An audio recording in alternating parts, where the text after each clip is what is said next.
मार्कंडेय पुराण में यह दुर्गा सप्तशती का 9वां अध्याय है। इस ऋषि कहते हैं कि हे राजन, रक्तबीज के मर जाने पर और युद्ध में अन्य असुरों को भी मर जाने पर शुंभ निशुंभ दैत्यों का क्रोध बढ़ गया। फिर दैत्यों की प्रधान सेना को साथ लेकर निशुंभ युद्ध भूमि में आया। उसके आगे पीछे दाएं बाएं बड़े बड़े दैत्य थे। वे क्रोध के कारण होंठ काट रहे थे। शुंभ भी अपनी सेना के साथ मात्र गणों से लड़कर चंडिका को मार डालने की इच्छा से आ गया।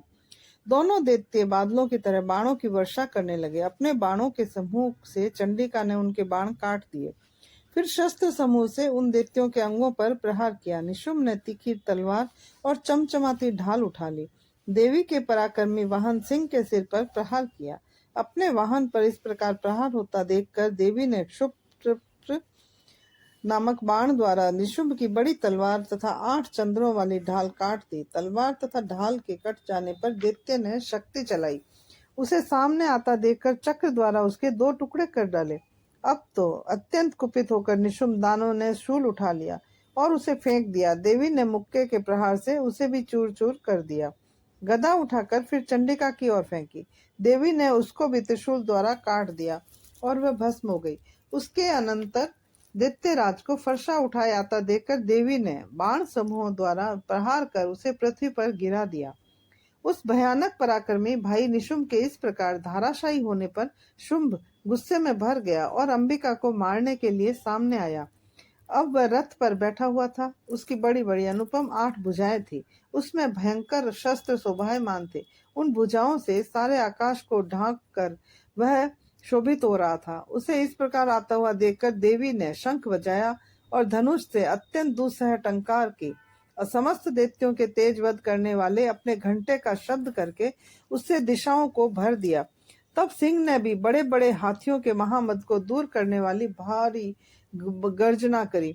उसके द्वारा आकाश पृथ्वी एवं 10 दिशाएं गूंज उठी। तब काली ने आकाश में उड़कर पृथ्वी पर दोनों हाथों से ताड़ना की कि उस शब्द से तो पहले के सभी शब्द मंद पड़ गए। तब शिवदूती ने अमंगल रूप अत्यंत अट्टहास किया। उन शब्दों से दैत्य डर गए। शुंभ के गुस्से का पारा चढ़ गया। फिर जबकि अंबिका ने कहा कि हे दुरात्मा, ठहर ठहर, तब आकाश में स्थित देवता जय जयकार करने लगे। शुंभ ने क्रोध कर आग बरसाती हुई भयानक शक्ति चलाई। अग्नि के पहाड़ की तरह आती हुई उसे देखकर देवी ने अग्नि की भारी उल्का से उसे हटा दिया। शुंभ ने फिर सिंहनाद किया। उससे त्रिलोकी गूंज उठी। हे राजन, उस सिंहनाद का इतना जो घोर शब्द था कि जैसे कि वज्रपात हो।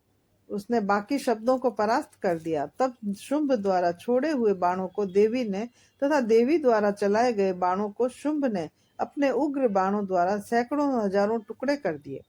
तब चंडिका ने कुपित होकर शुंभ को शूल से मारा। उसके लगते ही वह मूर्छित होकर पृथ्वी पर गिर पड़ा। इतने में निशुंभ चैतन्य होकर वहां पहुंच गया। हाथ में धनुष लेकर बाणों से काली तथा सिंह पर प्रहार कर दिया। उस दानवराज ने अपनी 10 भुजाएं बना ली और फिर चक्रों का प्रहार करने लगा। घोर संकटों का नाश करने वाली भगवती दुर्गा ने अपने बाणों से उन चक्रों तथा सभी बाणों को काट गिराया। तब निशुंभ असुर सेना से आवृत होकर चंडिका के वध के लिए हाथ में गदा लेकर बड़े वेग से भागा। वेग से आते हुए उसकी गदा को तीखी तलवार के द्वारा चंडिका ने काट दिया। फिर दानव ने शूल उठा लिया। शूल हाथ में लिए उस देव पीड़क निशुंभ को आता देखकर चंडिका ने अपना शूल वेग से चलाकर उसकी छाती बींध दी। उसकी छाती के फटते ही उसी छाती से एक और महाबली पुरुष निकला। वह खड़ी रह इस प्रकार कहने लगा। उस निकलते हुए पुरुष की बात सुनते ही देवी आवाज करके हंसी और तलवार से उसका सिर काट दिया। वह पृथ्वी पर गिर पड़ा।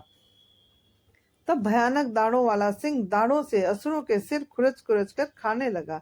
वैसे ही काल ने तथा शिवदूती ने बहुत से दानवों का भक्षण कर डाला और कई सिंह के ग्रास बन गए।